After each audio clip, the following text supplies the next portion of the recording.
Shoot. So tonight we're talking about Gurey Ari. Gurey Ari is like the students of the Arizal.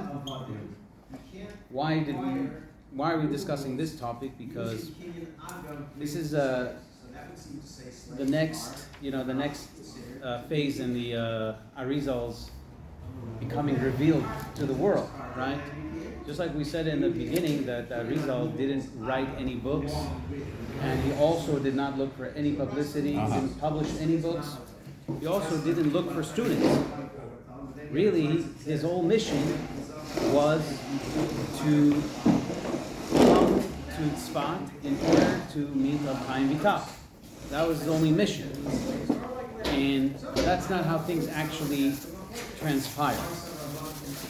So in this first part excerpt we're going to read how the Arizal became known to a closed circle of people called Gurey Ari. As we said last time, the Arizal was 6 months in Tzfat, and he didn't reveal himself to Rav Chaim Vital, and he waited for Rav Chaim Vital to come to him, which is what happened. And then the next thing that happened, after Rav Chaim started learning by the Arizal, this is where we're picking up. Afterwards, after Rav Chaim started learning with the Arizal,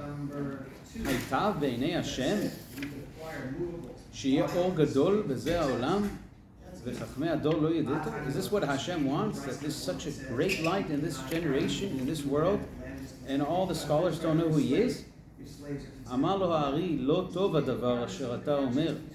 Which the way you're talking is not good. Don't reveal me to anyone, and you'll benefit, and I'll benefit from this. Rav Chaim didn't pay attention to what the Arizal said. His urge overcame him. He went ahead and he started spreading the word to some of his close friends. Until 10 students gathered and became a part of the Arizal's students. They're known as the Chavurat Ari. Sometimes he would take the Chaverim. We'll see why he calls them Chaverim and not students. The reason is because one of the requirements to be in this Chabura is to be completely without ego. Everyone is batel, is nullified towards his fellow. That was like the acceptance thing. And therefore they're chaverim. It's like everyone is on the same level. All that's between them is like they're one unit. That's one thing that when we learn about Chavurat Ari, which is not this lesson, that was one of the heavy requirements that the Arizal required. That's why it's called chaverim. So he would take them to Miron,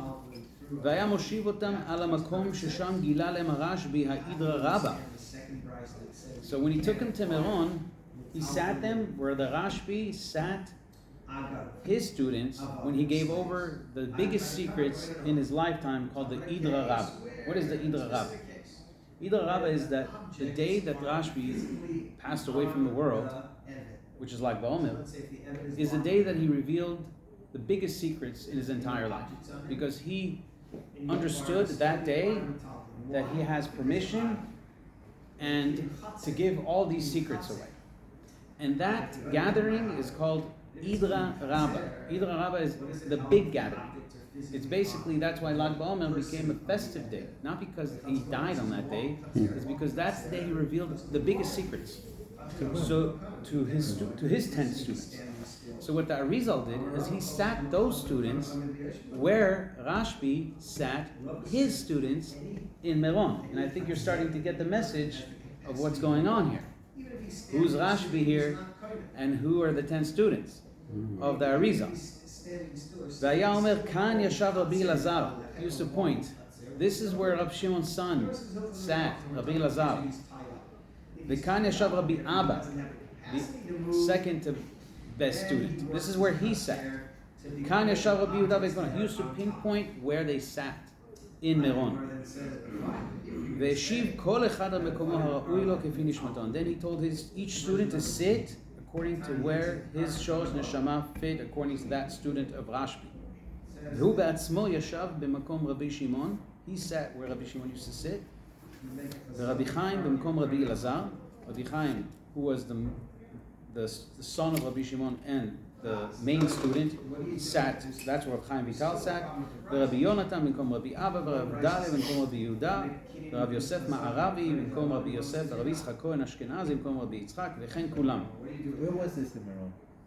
This was near the kever of Rashbi. They used to go there periodically. We'll learn a lot about more of their trips.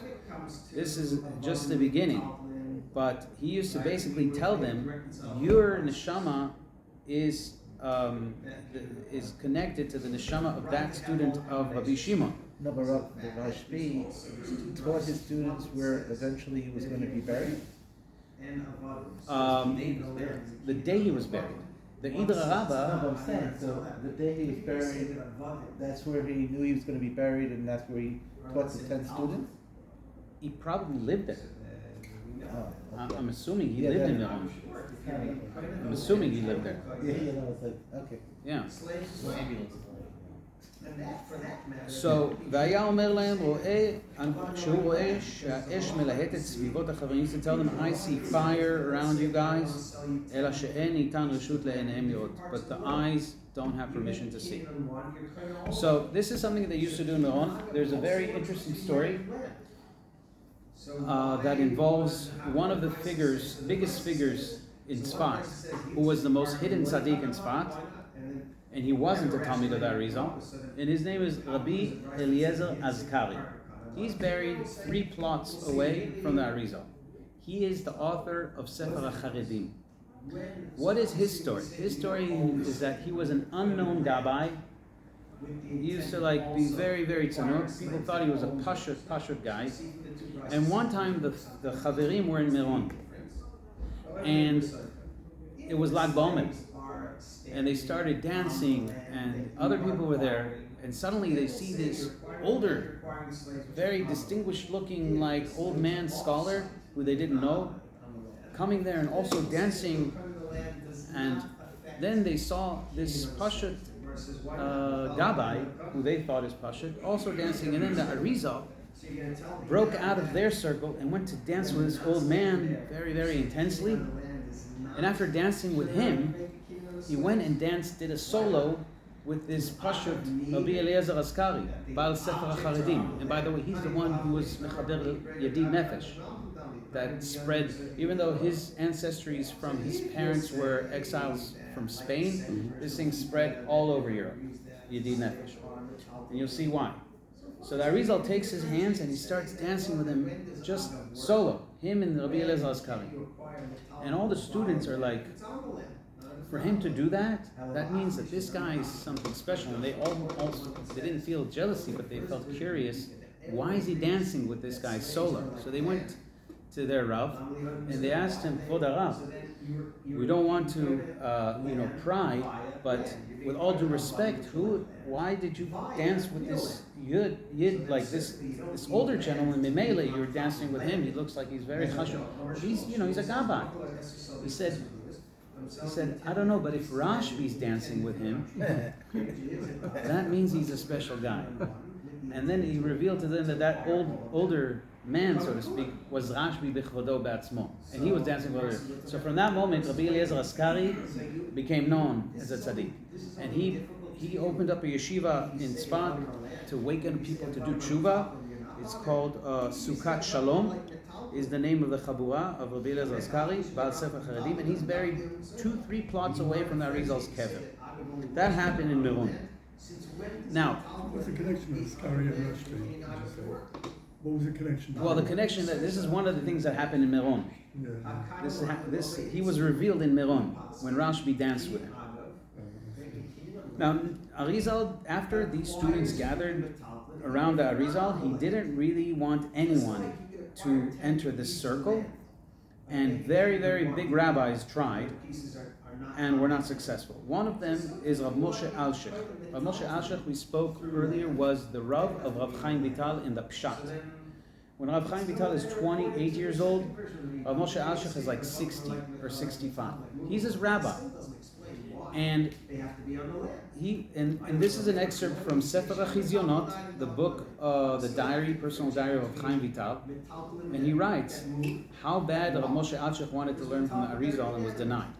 It says, Bashanahi, that year, this is after the Arizal passed, Rav Moshe Alshich Zal kover midrash bechatzar Rachel Ashkenazi. He used to have his beit midrash in this backyard of this woman called Rachel. V'yom echad ra'atahu yoshev u'mitzta'er. You saw him that he was very depressed.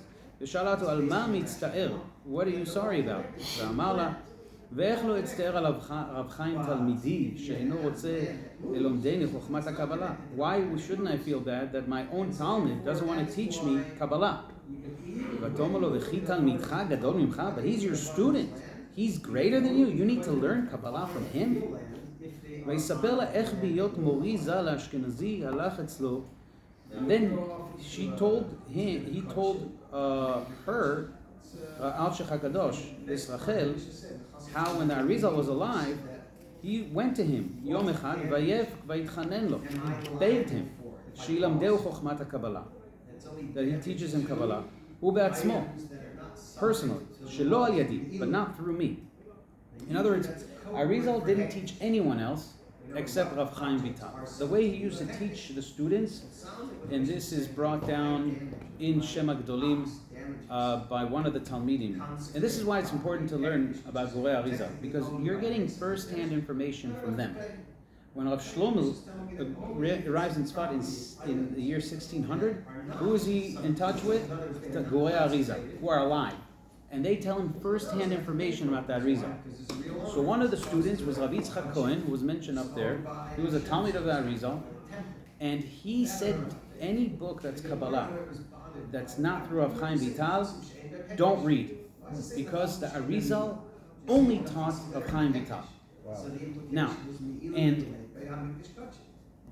only gave Rav Chaim Vital permission to teach others. None of the Gurei of the Arizal has any permission to teach Kabbalah except Rav Chaim Vital, because he's the only one who truly understood him.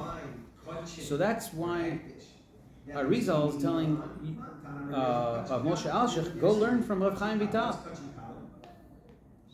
And Ki hu lo ba la'olam ela lelamdeini li. The only reason that Arizal came into this world was to teach me, Rav Chaim Vital. Ve'i efshar shetitgale chokhmah zo ki im al yadi. His chokhmah can only be revealed through me. ואמר לו, איך ייתכן שהרב ילמוד לי מתלמידו? How can it be, how is it possible that the Rav learns from the Talmid, that I learn from my own Talmud? אמר לו, הלוואי שתזכה. הלוואי that you should be זוכה to learn from Rav Chaim Vital, להיות מתלמידו. כי לולא שמעו חז"ל בכל אדם יתקנא חוץ מבנו. If not for the fact that the rabbi said that a person is jealous of everyone except his own son and his student, הייתי אני בעצמי מקנא. I would be jealous of Rav Chaim Vital, says the Arizal. על עוצם המעלה שעתיד לעלות דבר שאין לה השיעור.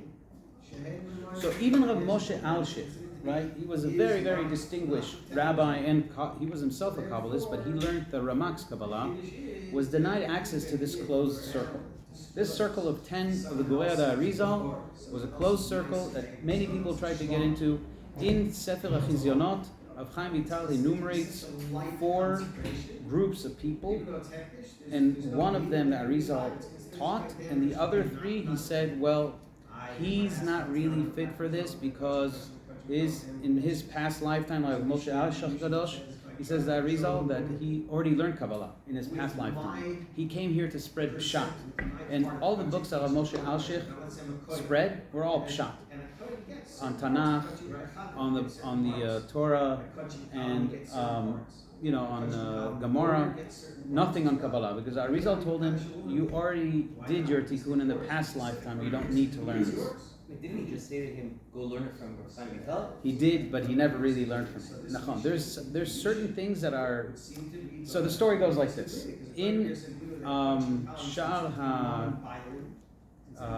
this story is brought down I think it's in Shar HaGilgulim, that the Arizal told Moshe Alshich, look, if you want to learn by us, I'll give you one chance. we're going to be going out to the field to learn. This is what you used to do, learn outside before Shabbat, way before Shabbat. Meet us we pass through this location, meet us in this location, and if you're there, then everything I'm saying right now is batet. Like, you can join us, and what I'm saying to you is not true. But if you're not there, then this is a sign from heaven that you're not supposed to learn with us. So Rav Ashik was very excited. He woke up first thing Friday morning. He made sure he's not going to miss this appointment, and he got ready.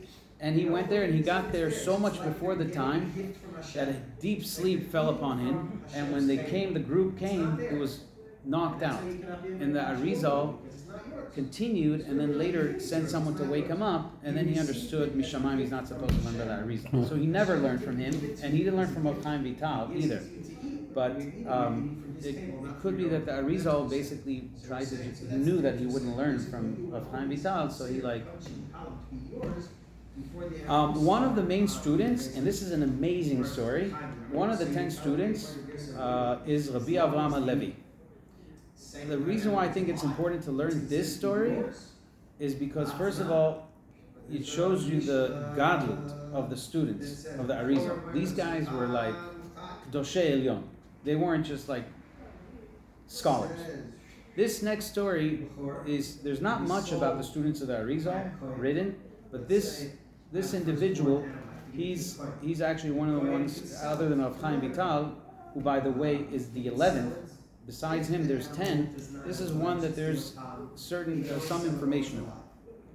So when they talk about Rabbi Avraham Halevi, Rav Shlomo relates B'kol Chatzot. So you have to understand, Rav Shlomo met this person. He's not discussing a story about someone who passed away a long time ago. When he arrives in Tzfat, he's still alive. Okay, so he's either hearing this story from his father-in-law, Rabbi Yisrael Sruk, who's also alive, and he was a colleague of this person, or he heard it from another student. But this is like a first-hand story about this student of the Arizal. So, B'kol Chatzot Laila, Haya Kam V'Sovev Kol HaChovot. He used to wake up midnight Tzfat and walk around the streets of Tzfat. V'Natan Kolo V'Haya Tzoek B'Kol Mar. He used to wake people up, and he used to yell, Kumu Lichvod Hashem Yitbarach. Wake up for the honor of Hashem. Shashchina hi begalut. The Shechina is in exile. Ubeit Kocheinu l'srefat esh, and the temple is still burnt. Israel and betzarot gedolot. Israel is in dire straits. V'al talmidei chachamim haya koreh lekol echad bishmo. He used to say, "Hey, Moshe, I know you're home. Wake up." V'lo zaz min hachalon ad shera'au shekvar kam min hamita. So he used to wake people up in Chatzot, right? We'd call the police on such a person. Harassment. But in Tzfat, they were actually thanking him. Ubesha'a achat. In 1 hour, nitmala kol ha'ir kula kolot shel girsa'ot. The entire city is learning because of this person. Mishnayot, shel Zohar, Midrashei Chazal, Tehilim, Nevi'im, Pizmonim, Bakashot. This was who this person was. V'Arizal ha'id alav shehu gilgul shel Yirmiyahu hanavi. Why Yirmiyahu hanavi? Yirmiyahu hanavi was also a Kohen, and he was also doing the same thing. He used to wake people up, but in a different way. He used to give people rebukes until he was almost killed. So Arizal said he was a gilgul. Ma'aseh shaya ragil likot sefer Tehilim b'chol erev Shabbat. Kodesh al matzavto shel Yirmiyahu Navi. He used to read the entire Tehillim every Erev Shabbat on the monument of Yirmiyahu Navi. V'yom echad ra'a she'ish echad lavush levanim v'klei hamayim mikesef tzarut b'yado. So basically the story goes like this. He's on the kever of Yirmiyahu, or matzevet Yirmiyahu, and he sees this person handing him this vessel that's made of silver, and there's water in it. And then he sees this person, and Rabbi Avraham Halevi is shaken. He doesn't know what to do. He doesn't know who this person is. So he basically gave him this thing to go wash because he was a Kohen. And he didn't do it. And he came back to the Arizal, and the Arizal told him that was Yirmiyahu Hanavi. And had you done what he said, this would have hastened the Geulah a step further. So this person, the story is told about him in this by Rav Shlomo, and this amazing story. Arizal told Rabbi Avraham Halevi one time, you're supposed to pass away soon. Your time in this world came to an end. There's only one thing you can do to actually change your destiny. It could be that you will have more life if you do this. If you do merit more life, you're going to live 22 extra years. V'zohi. This is the takana. Lech liYerushalayim v'sham telech lifnei kotel ha'ma'aravi. So he told him to go to the kotel. V'sham tishpoch et tfilatcha ve'dimatcha. There you have to weep and cry. Ve'az im titratzel lifnei konecha. There, if Hashem accepts your prayers, v'tizke lirot shchina, and you have what's called a gilui shchina, and you see in the kotel the shchina, az tiyeh batuach shetichyeh od 22 shanim. Then you could be sure you're going to live an additional 22 years. Miyad ksheshama Rav Avraham Halevi oto davar, miyad machar kol metaltelei beito. As soon as Arizal said this, he sold everything that he had in his home, lepizur haderech, so he can have money to spend on the journey to Yerushalayim. V'alach Yerushalayim. V'techef sagar atzmo 3 yamim ו3 לילות בתענית. Immediately he started a ta'anit, 3 days and 3 nights, ubesak ubebchia gdola, wearing sackcloth and crying incessantly. Velo zaz misham. Ulbasov 3 yamim alach lifnei kotel ha'ma'aravi, and then he headed toward the kotel. V'itpalel sham ubacha bechia gdola, and he cried, he wept. Then kach nasat einav, as he was crying and he was at the kotel, v'ra'a al gabei ha'kotel ha'ma'aravi dugmat isha achat me'achorea. He saw like an image of a woman from the backside. He says, I can't tell you what type of malbus she was wearing because it wasn't sanua. What he's trying to say is that he had this gilui shchina in the image of a woman who's not dressed properly, because a shchina is like also not dressed properly. I mean, the shchina is also in galut, so it means it's like revealed. So he says, I don't want to describe to you what he saw. Because I have respect for Hashem, for our master. As soon as he saw her in this sight, he fell to the floor. Ima, Ima, Ima Tzion. He called out to her, Ima, because the Shekhinah is like a female, Ima Tzion. Woe to me that I saw you in this state. He kept weeping, and he hid his face. He was starting to pull out his beard hairs and his hair until he fainted. Then he fell sound asleep. Then he saw in the dream that this woman, image of a woman, came to him. Then she put her hand on his face. She was drying his tears. You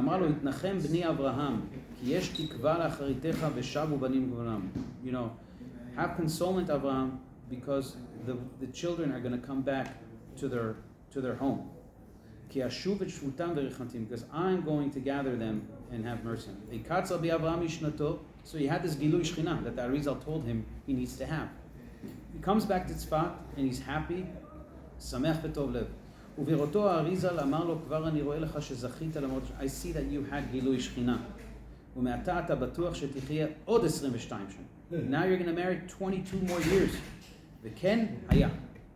And this is what the student merited, שחי אחר זה 22 שנים בדיוק.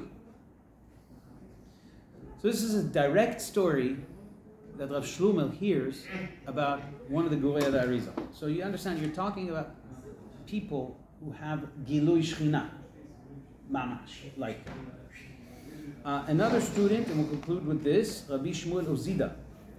Who's Rav Shmuel Ozida? He's the Mechaber of Sefer Midrash Shmuel on Pirkei Avot. He's also one of the top 10.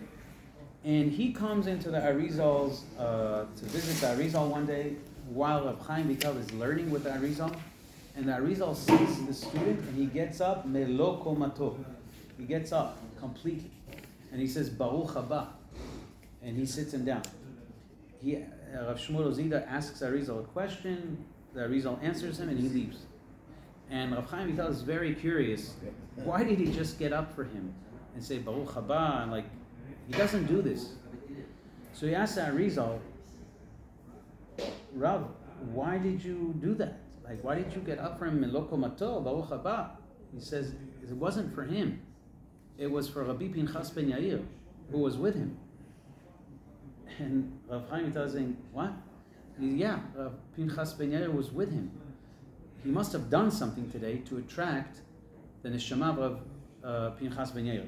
Basically, the Arizal is one of the Kabbalists who revealed this this manifestation that's called Ibur Neshama. We know Gilgul Neshama means. Gilgul Neshama means a reincarnation, that you're born with Neshama, but there's another concept called Ibur Neshama. Ibur Neshama is when you do something good, or you think about doing something good, sometimes you merit to have part of the Neshama of a certain individual upstairs that also did this mitzvah, and he helps you complete this mitzvah. And this is the sod, revealed by Arizal, Habali Taher, someone who comes to purify, Mesayinoto, he gets divine help. The sod is, he actually gets help from above, because if not, the Yetzer Hara is going to tell him, tomorrow.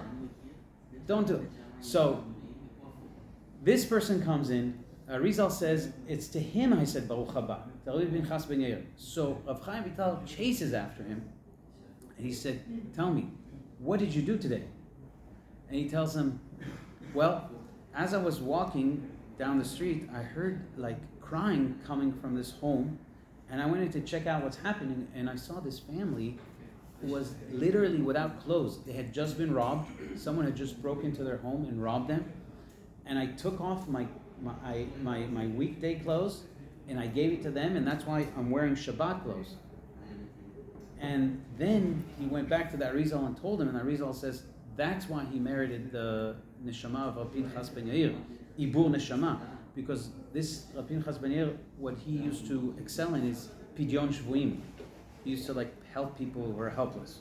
So therefore, he had the neshama follow him. And this is Rabbi Shmuel Ozida, another student who was alive when Rav Shlomo arrives in Tzfat. One of the top 10 students. 5 of them died the same day that the Arizal died, as we'll see in later classes in the Magefa. But out of the 10, Rav Shmuel Ozida and Rabbi Avamle are the part of the 5 that remained.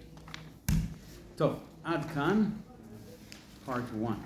Yeah, and by the way, I divided this class to Gurey Ari because there's a different class on Chaburat Ari.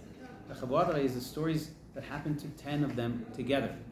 But this is one of the only information that we really have on these students individually, Gurey Ari, so it's very important to know the level of these people. Okay, the second part of the shiur is Sefirot. Okay, now this is very, very, people heard about this concept, Sefirot, but it's very hard to have any understanding what are Sefirot. But we're going to start with a very, very basic explanation. We spoke last time about the worlds, right?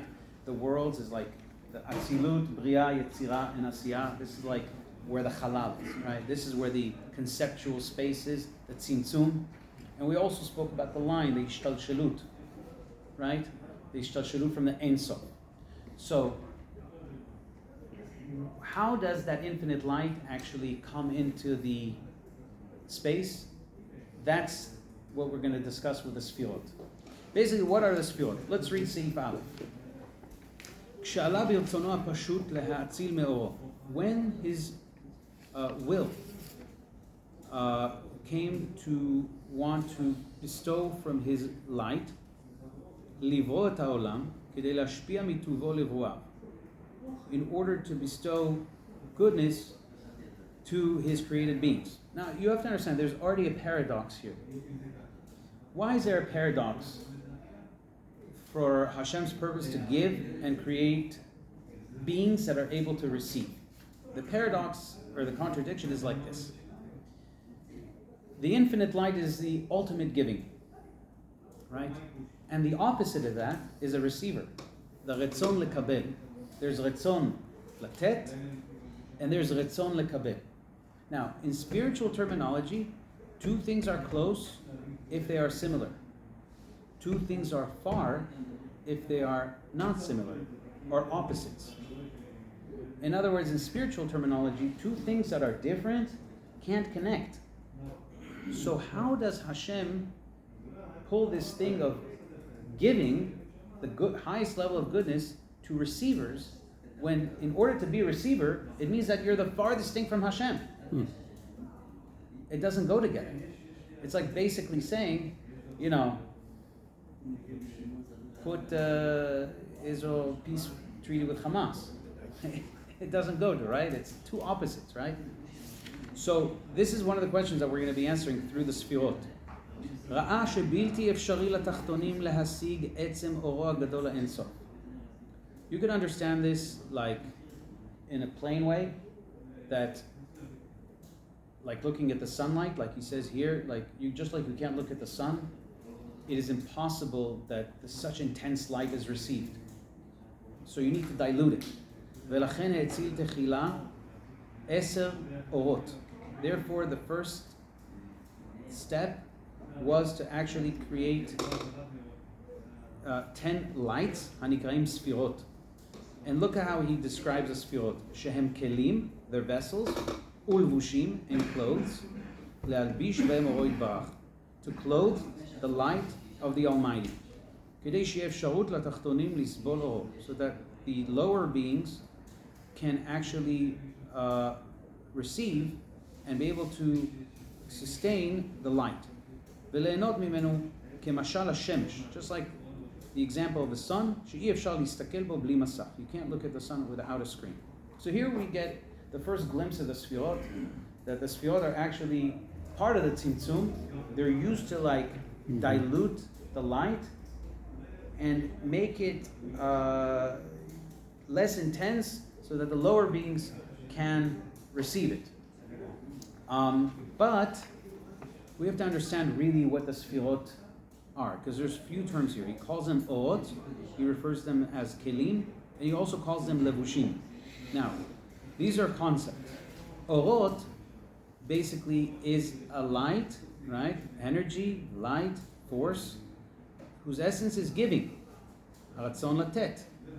Whereas Kli, if you just look even in the plain sense of a Kli is something that is receives. Kli kibul, Ratzon lekabel, right? And that's like the body. The O is like the neshama. Just like you look at the human body, it receives. We need to eat, we need to breathe, we take in.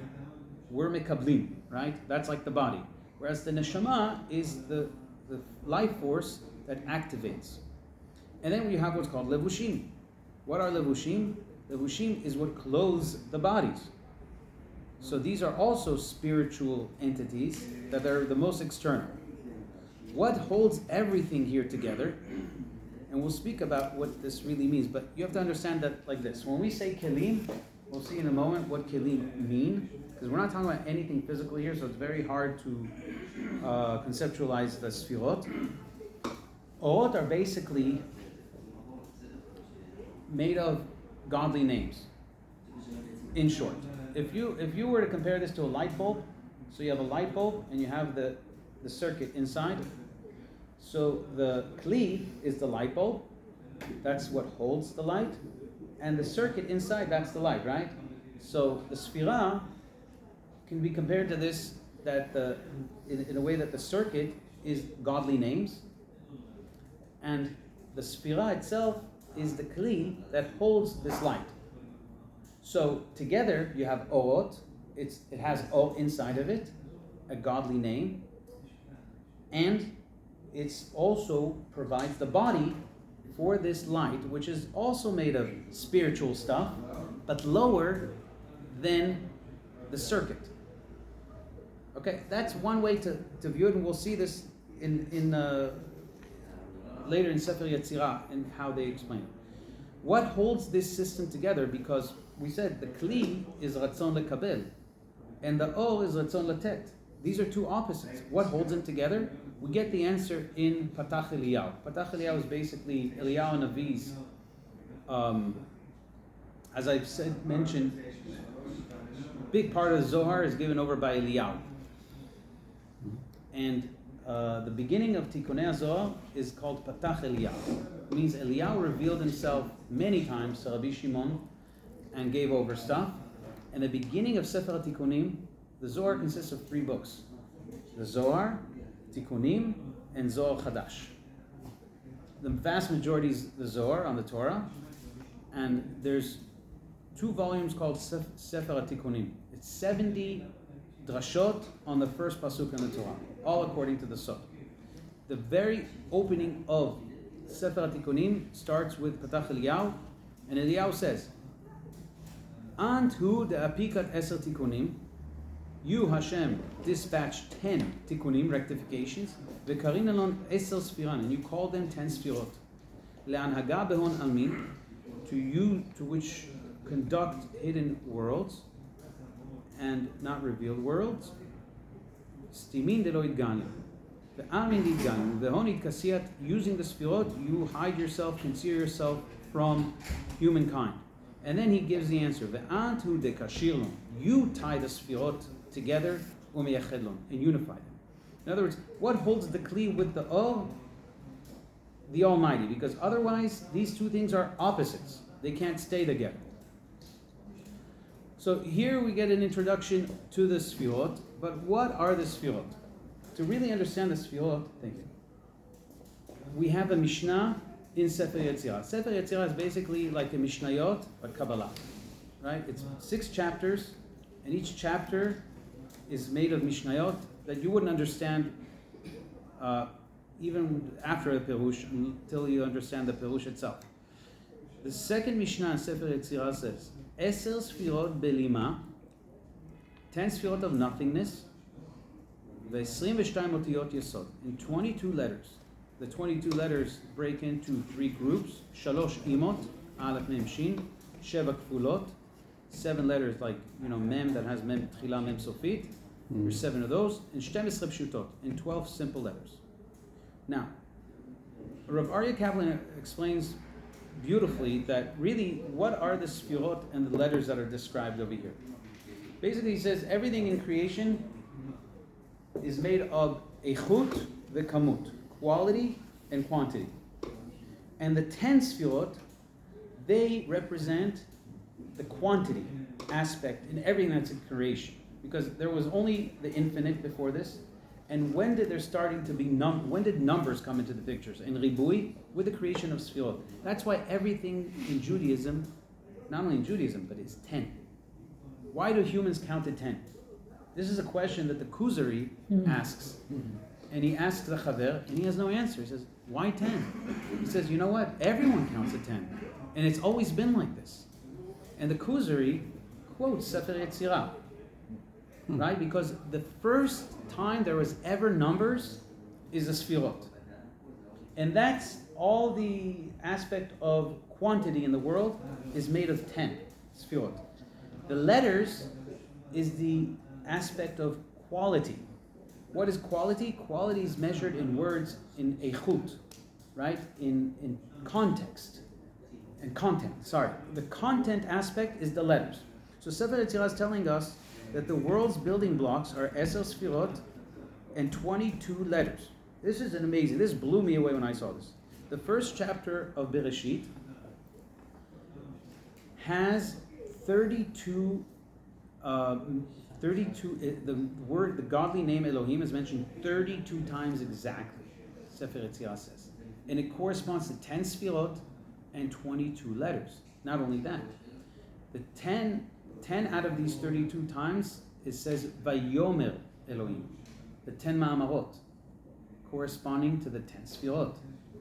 And out of the 22 remaining ones, it's Vayas Elohim is 3, corresponding to the 3 Imot, Aleph Mem Shin. We won't get into those letters. Vayar Elohim, 7, and Pshutot, 12. In other words, when Sefer Yetzirah tells us that the building blocks of creation were 10 and 22, and the 22 consist of 3, 7, and 12, it's in Bereshit. So this, anyone who doesn't know this reads Bereshit, and he doesn't even know what's going on here. This is codes.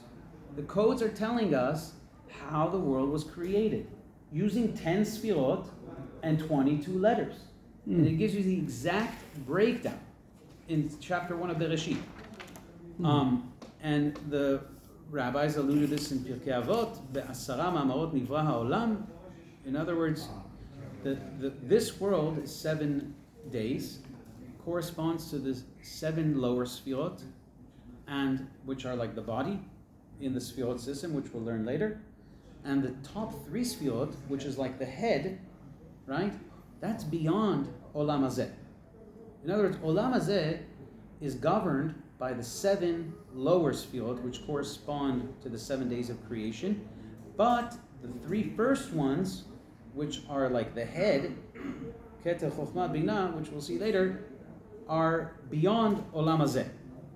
So we have, from the Torah itself, right, an allusion to the 10 Sefirot into the 22 letters, which make up the content and quantity of all of what exists in reality. Sefer Yetzirah in Mishnah Aleph goes on to tell us what is really the essence of the Sefirot.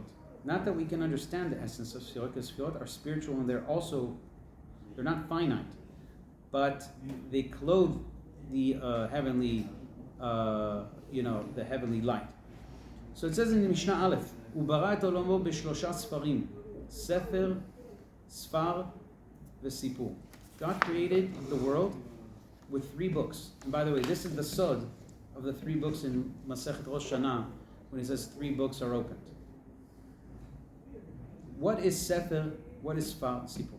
This is all of what the Sefirot, the different aspects of the Sefirot. The Sefirot can be looked at from 3 different dimensions. The first dimension is Sefer. What is Sefer? It's a book, text. So that represents the quality that's in something. Like the writing in the book, what's written in the book, that's like the content, right?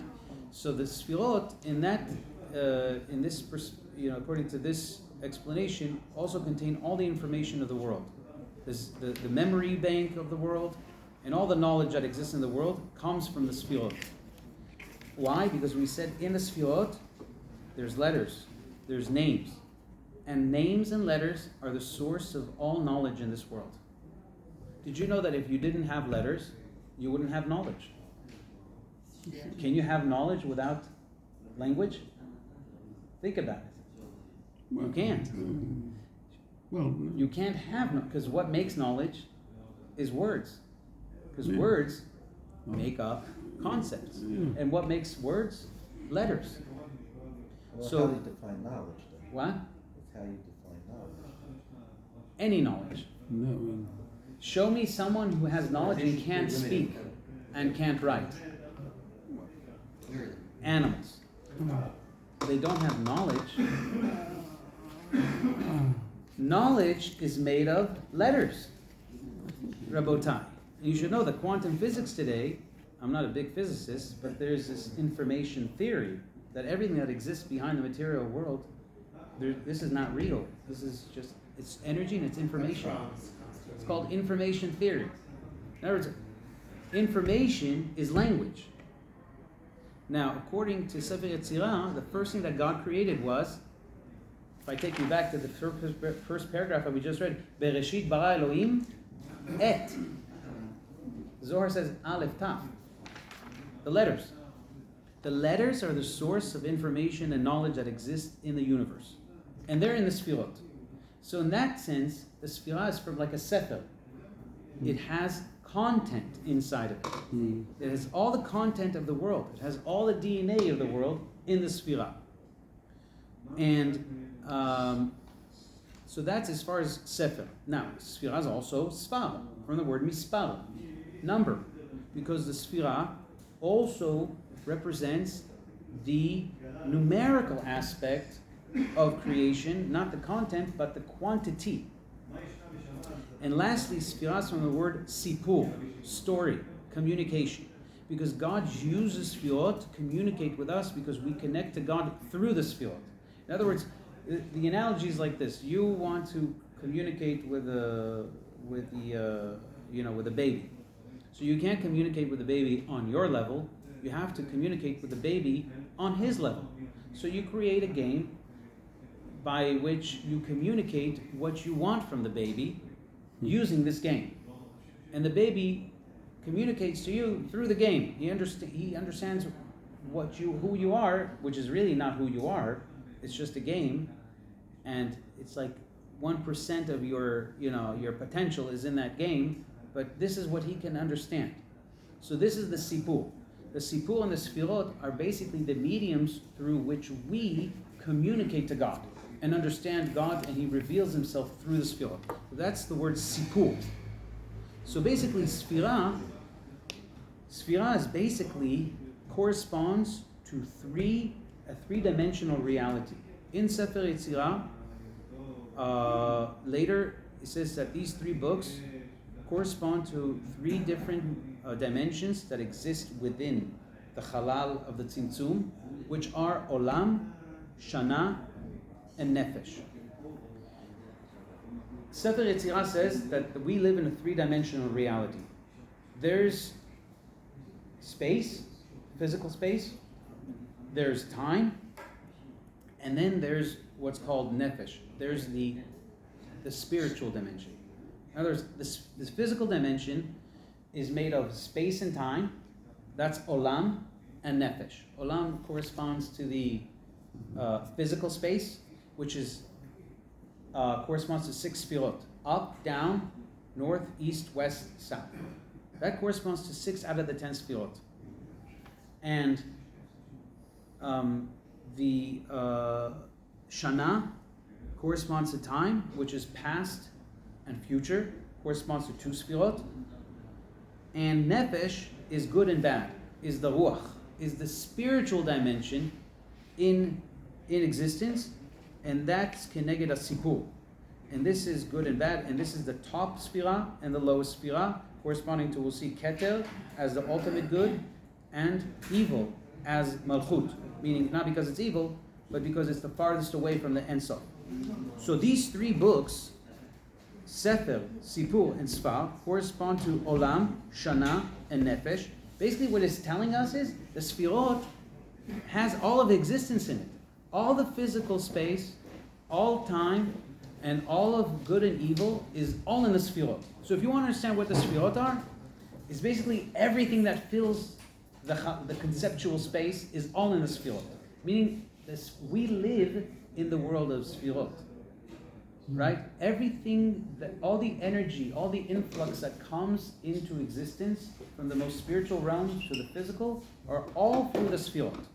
So they basically encompass everything. So when we talk about God creating 10 Sefirot, we're not just talking about 10 Sefirot. These are like the cells of existence. The spiritual cells of existence is in Sefirot. And they're infinite. But obviously, we're not going to discuss that now. But Sefer Yetzirah did already tell us Eser Sefirot Blima. The word Blima, we could spend an entire shiur on the word Blima, nothingness. What does nothingness mean? 10 Sefirot of nothingness, right? But this is all of reality.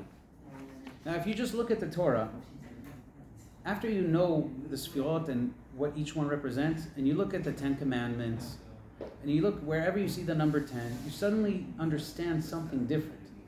The breaking of the 10 Commandments, why 10, and everything that has 10 in it, you start understanding the Torah differently.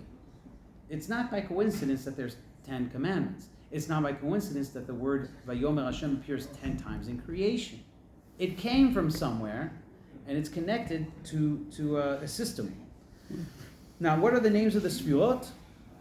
We're not going to go through each one and what it means, but Keter is the highest one. It's like on top of the head. It's not the head. Keter represents something that circles the head.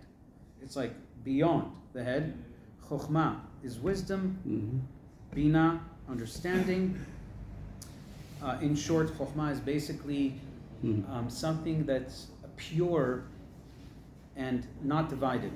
Something that you understand like as a unified system all at once. That's Chokhmah. Whereas Binah is breaking things down, distinguishing. Like in Hebrew, when you want to say ben, ma evdel ben ze leze, like between, it's from the word Binah.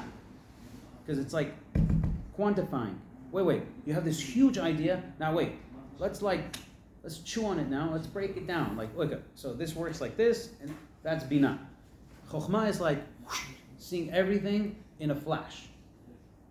So look how we go from the Ein Sof and start diluting and breaking it down. Then you have Chesed, which corresponds to, is on the right side of the map.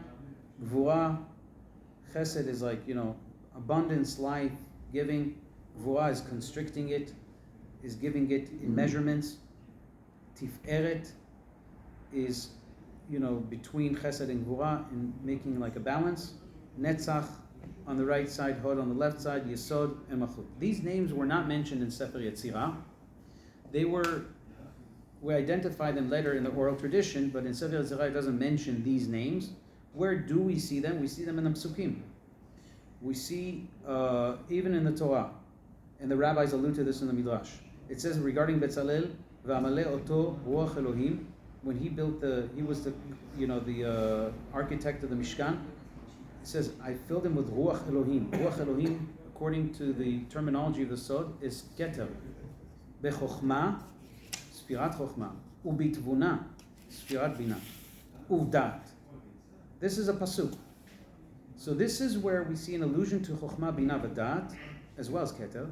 And the rabbis tell us on this pasuk, Yodea haya Betzalel letzaref otiyot shebahem nivreu shamayim v'aretz. The same letters that were used to construct the world, the 22 letters, using the Sefirot, is what Betzalel had a connection to when he constructed the Mishkan. Because the Mishkan was like a miniature creation of the world. Right? And so the rabbis allude to this. In other words, you see from the Torah that the rabbis say that letters have creative capacity to create worlds. And that's what Betzalel had. Okay? So another allusion to these Sefirot is Hashem b'chokhmah yasad eretz. We see chokhmah, konen shamayim bitvuna, beda'ato da'at telmot nivkeu, in Mishlei. And the most famous of the 7 lower Sefirot, we say this every day, Lecha Hashem ha'gedulah, v'ha'gvura, v'ha'tiferet, v'ha'netzach, v'ha'hod, ki kol b'shamayim u'ba'aretz, Lecha Hashem ha'mamlecha, v'niseh lechol lerosh. So according to tradition, all these correspond to the Sefirot. And by the way, there's a skula that I saw that Rav Eliyahu says that if you say this pasuk 10 times, you'll see things. You'll I don't know what you'll see. Hopefully good things, but it will affect the cosmological energy in your life if you say 10 times. So these are the 10 Lecha Hashem ha'gedulah. Yeah, Rav Eliyahu said this. Is Da'at a Sefirah? Da'at is a tricky one. Da'at is not really a Sefirah.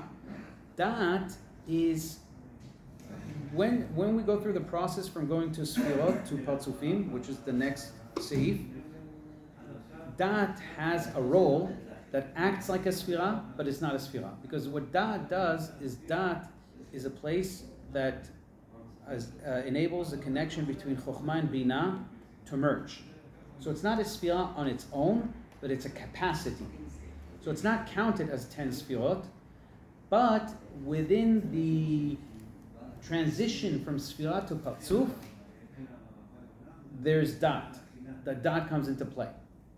But as pure Sefirot, before they morphed into the Parzufim, Da'at is not one of the Sefirot. It's not in its pure state, it's not a Sefirah. Now these 10 Sefirot break into 5 personifications called Parzufim, and these 5 Parzufim is basically I'll tell you in a nutshell,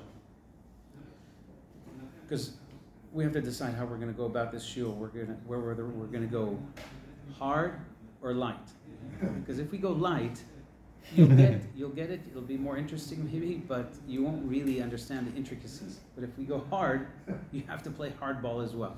But I'll give it to you in like a spoon thing. When God created the Sefirot, the pure form of the Sefirot, basically, were like, you can compare them to 10 suns who never work together. They're like each one on their own. Okay? And then when the light went into the Sefirot, like it was intense because each one had to carry the entire load. And guess what? They couldn't do it. And there's what's called Shvirat HaKelim, the breaking of the vessels, which is the major Hasaga of the Arizal.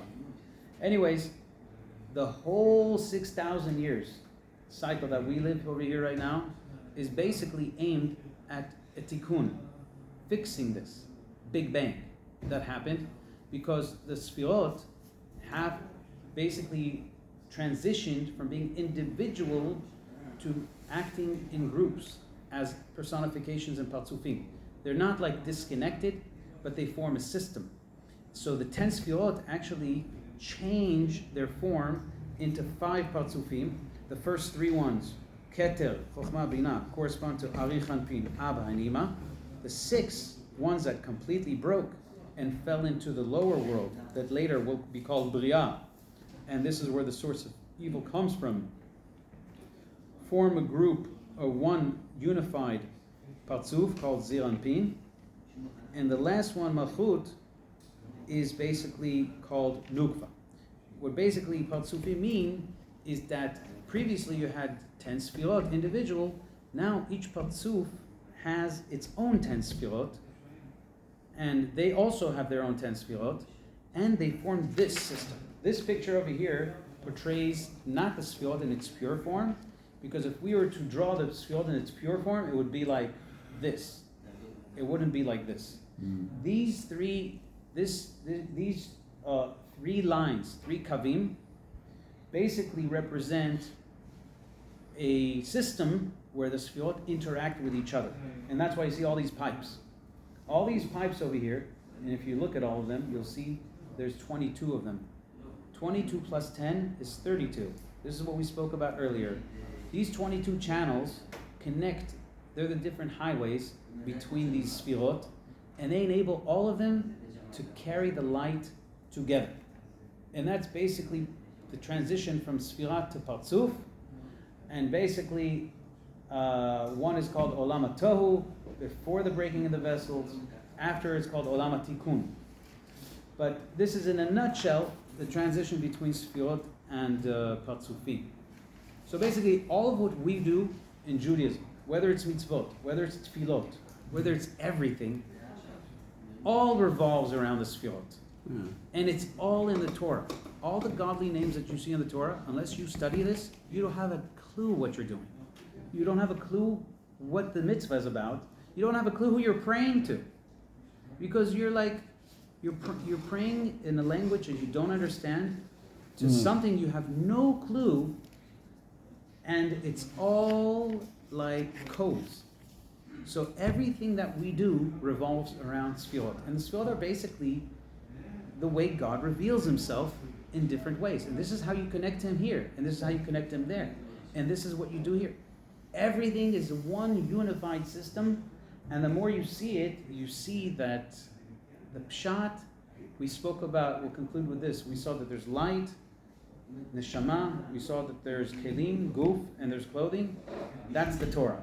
The Torah has a part that's orot, pure light, and that's chokhmat HaKabbalah. Then there's a part that's the guf, okay? That's part of the pshat. And then there's levush for the guf, the most external part. So when you see that, you're like, wow. You almost like want to say, okay, this is just clothing. What is the real meaning behind over here? So you have to, this is a whole system, right? We're not going to learn it in one day, but you have to understand this is how the system is built. Orot, kelim, levushim. Orot are the content. Kelim is like what holds the content, just like the mitzvot. You do a physical mitzvah. It's the physical, but that's not the purpose, is the action. The action is like the body. But what's the neshama? We all know that if you pray without kavanah, we say tefillah belo kavanah keguf lelo neshama, right? We know it's not the prayer. The prayer is just hosting something. Okay? So think about it in a deeper sense. Even when you say it with your kavanah, if you don't really know what you're saying, that's also a body without a neshama, right? So there's a lot of layers in orot and keli, right? But what moves me from this Sefirot is that you see these two things always working: ratzon lekabel, and there's also a part of us that like we also have a neshama, we give, right? We'll learn more about this with Hashem. Yeah, who's gonna come?